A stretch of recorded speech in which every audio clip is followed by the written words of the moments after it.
Assalamualaikum warahmatullahi wabarakatuh. Perkenalkan, nama saya Sherlyn Salsabila, NIM terakhir 77. Saya dari kelompok 11 akan mempresentasikan hasil diskusi kerja kelompok kami, yaitu tentang zakat dan ekonomi. Pengertian zakat ditinjau dari segi bahasa. Kata zakat mempunyai arti yaitu al-barakatuh atau keberkahan, al-nama atau pertumbuhan dan perkembangan, atau warat atau kesucian, dan as-salahu atau keberesan. Sedangkan secara istilah, zakat adalah bagian dari harta dengan persyaratan tertentu dan mewajibkan kepada pemiliknya untuk diserahkan kepada yang berhak menerimanya dengan persyaratan tertentu. Dapat disimpulkan bahwa zakat merupakan kewajiban seorang muslim dan badan usaha yang dimiliki seorang muslim yang mampu secara perekonomian atau kaya untuk diberikan kepada golongan yang berhak menerimanya yang sesuai dengan Al-Quran dan Al-Hadis. Syarat wajib zakat yaitu 1. Muslim, yang kedua merdeka, yang ketiga kepemilikan harta secara sempurna, yang keempat mencapai nisab, yang kelima mencapai 1 haul 1 tahun, dan yang keenam harta itu berada dalam penguasaannya atau penjagaannya. Berikut syarat sah pelaksanaan zakat yaitu ada 2. Yang pertama niat, dan yang kedua tamlik atau memindahkan kepemilikan harta kepada penerimanya. Selanjutnya yaitu rukun zakat. Rukun zakat merupakan sebagian dari nisab atau harta dengan melepaskan kepemilikan terhadapnya, menjadikannya sebagai milik orang kafir dan menyerahkannya kepadanya ataupun harta tersebut diserahkan kepada wakilnya, yakni imam atau orang yang bertugas sebagai pemungut zakat atau amil. Hukum zakat. Hukum zakat adalah wajib. Orang yang menunaikannya mendapatkan balas, sedangkan yang tidak menunaikannya akan mendapatkan siksa. Kewajiban zakat telah diterangkan melalui dalil-dalil qat'i atau pasti dan tegas yang terdapat di dalam Al-Quran dan Al-Hadis serta telah disepakati oleh para ulama atau ijma'. Dalil zakat sudah ada di dalam surat Al-Baqarah ayat 43. Hikmah zakat. Dari berbagai hikmah zakat dari beberapa ulama, maka dapat dibagi menjadi 3 macam aspek, yaitu diniyah, uluhiyah, dan istimaiyah. Secara diniyah atau secara segi agama, yaitu dengan berzakat bisa mengantarkan seorang hamba kepada kebahagiaan dan keselamatan dunia dan akhirat. Dan yang kedua hulukiyah atau secara segi akhlak, yaitu membayar zakat biasanya identik dengan sifat belas kasih kepada saudaranya yang tidak mampu. Dan yang ketiga itu ijtimaiyah atau segi sosial kemasyarakatan. Dengan berzakat dapat memacu pertumbuhan ekonomi pelakunya dan yang jelas berkahnya akan melimpah. Dan berikutnya yaitu zakat fitrah. Zakat fitrah adalah zakat diri atau pribadi dari setiap muslim yang dikeluarkan menjelang hari raya Idul Fitri. Zakat fitrah diwajibkan pada tahun kedua Hijriyah, yaitu pada bulan Ramadan, yang diwajibkan untuk menyucikan diri dari orang yang berpuasa dari perbuatan dosa. Dan zakat fitrah diberikan kepada orang miskin untuk memenuhi kebutuhan mereka agar tidak sampai meminta-minta pada saat hari raya. Waktu menunaikannya yaitu jam matahari tenggelam pada akhir bulan Ramadan. Dan syaratnya yaitu beragama Islam, menjumpai 2 waktu, dan memiliki kemampuan. Berikutnya yaitu zakat mal. Zakat mal atau zakat benda adalah zakat yang boleh dikeluarkan pada waktu yang tidak tertentu, mencakup hasil perniagaan, pertambangan, hasil laut, hasil ternak, harta temuan, emas dan perak, serta hasil kerja atau profesi.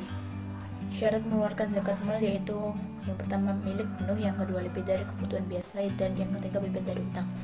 Jenis harta yang wajib dizakati yaitu hewan ternak, hasil pertanian dan buah-buahan, zakat nakat atau emas dan perak, zakat perniagaan atau tijarah, dan zakat barang tambang atau makdin dan rikas. Materi selanjutnya yaitu zakat dalam perspektif agama dan sosial. Perintah Allah SWT tentang sasaran pengeluaran zakat secara terinci difirmankan dalam Al-Quran surat At-Taubah ayat 60. Secara eksplisit, firman Allah SWT tersebut menerangkan tentang 8 kelompok atau staf yang berhak menerima dan menjadi sasaran utama pengalokasian zakat, yaitu sebagai berikut. Yang pertama fakir, yang kedua orang miskin, yang ketiga pengurus zakat atau amil, yang keempat mu'alaf, yang kelima memerdekakan budak atau rikob, yang keenam yaitu orang yang berhutang atau ghorimin, yang ketujuh pada jalan Allah atau sabilillah, dan yang terakhir yaitu orang-orang dalam perjalanan atau ibnu sabil. Jika dicermati secara eksplisit, makna surat At-Taubah ayat 60 di atas menjelaskan prosedur pengeluaran zakat yang dimulai penyebutannya dari lapisan masyarakat yang kurang berdaya, fakir, dan miskin. Namun dalam realitas implikasi nilai agama ini masih jauh dari harapan. Menurut Master F. Masudi, secara umum ada 3 kelemahan mendasar yang saling berkaitan dalam rentang waktu yang demikian. sekian panjang umat Islam tentang memberikan dan praktek zakat, yaitu yang pertama kelemahan pada segi filosofi atau epistemologinya, yang kedua segi struktur kelembagaannya, yang terakhir yaitu kelemahan bagi segi manajemen operasionalnya. Saya akan membacakan materi C, pengaruh zakat terhadap perekonomian umat Islam. Zakat memiliki banyak hikmah dan pengaruh-pengaruh positif yang jelas, baik bagi harta yang dizakati, bagi orang yang mengeluarkannya, dan bagi masyarakat Islam. Dengan berzakat berarti seseorang telah mensyukuri nikmat harta yang telah diberikan oleh Allah Subhanahu wa Ta'ala.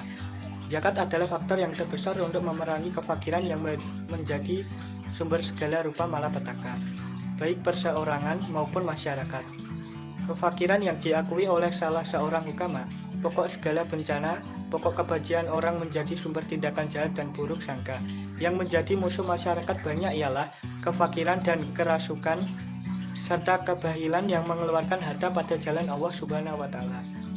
Sekiranya orang-orang kaya mengeluarkan zakat yang difardukan atas mereka yang diurusi zakat itu oleh badan yang ahli dan zakat, tentulah zakat dapat menanggulangi kemiskinan.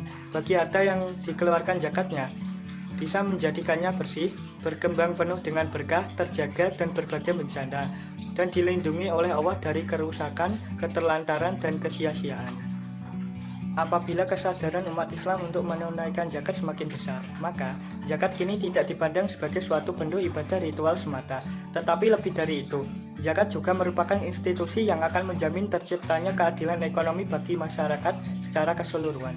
Jadi dimensi zakat tidak hanya bersifat ibadah ritual saja, tetapi mencakup juga dimensi sosial, ekonomi, keadilan, dan kesejahteraan. Zakat juga merupakan institusi yang menjamin adanya distribusi kekayaan dari golongan atas kepada golongan bawah.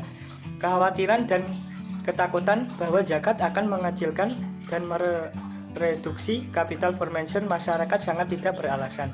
Dengan adanya zakat dapat mengurangi pengangguran dan menambah lapangan pekerjaan.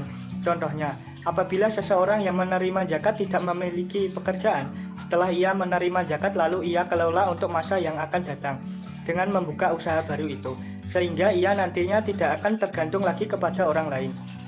Pemanfaatan dana zakat yang dijabarkan dalam ajaran fikih memberi petunjuk perlunya suatu kebijaksanaan dan kecermatan, di mana perlu dipertimbangkan faktor-faktor pemerataan dan penyamaan, kebutuhan yang nyata dari kelompok-kelompok penerima zakat, kemampuan penggunaan dana zakat dari yang bersangkutan yang mengarah kepada pengangkatan kesejahteraannya dan kebebasannya dari kemelaratan, sehingga pada gilirannya yang bersangkutan tidak lagi menjadi penerima zakat, tetapi akan menjadi pembayar zakat. Hal-hal ini dicontohkan bahwa jika penerima zakat tersebut tahu dan biasa berniaga, maka kepadanya diberikan modal yang memungkinkan ia memperoleh keuntungan yang dapat memenuhi kebutuhan pokoknya, atau yang bersangkutan itu mempunyai keterampilan pertukangan, maka kepadanya diberikan perkakas yang memungkinkan ia bekerja dalam bidang keterampilannya untuk mencukupi kebutuhan pokoknya. Atau bagi yang tidak dapat berniaga, juga tidak mempunyai suatu keterampilan dalam usaha tertentu, maka kepadanya diberikan jaminan dengan jalan menanamkan modal, baik dalam harta tidak bergerak maupun pada harta yang berkembang seperti peternakan yang penghasilannya dapat mencukupi kebutuhan pokok dalam kehidupan sehari-hari. Gambaran yang diungkapkan di atas mengantarkan kita kepada suatu pengertian bahwa landasan yang ditetapkan dalam zakat dimaksudkan untuk menanggulangi kemelaratan itu secara tuntas, dengan peningkatan kesejahteraan secara merata pada anggota masyarakat, sehingga pada setiap tahunnya jumlah para penerima zakat akan berkurang terus. Lain pihak, jumlah pembayar zakat akan bertambah banyak, sehingga jurang dan jarak antara si miskin dan si kaya berangsur-angsur menjadi sempit. Berarti mengarah kepada terwujudnya suatu kehidupan berkeadilan sosial dalam masyarakat. Bagi orang yang mengeluarkan zakat, maka Allah akan mengampuni dosanya, mengangkat derajatnya, memperbanyak kebijakan-kebijakannya, dan menyembuhkannya sifat kikir, rakus, egois, dan kapitalis.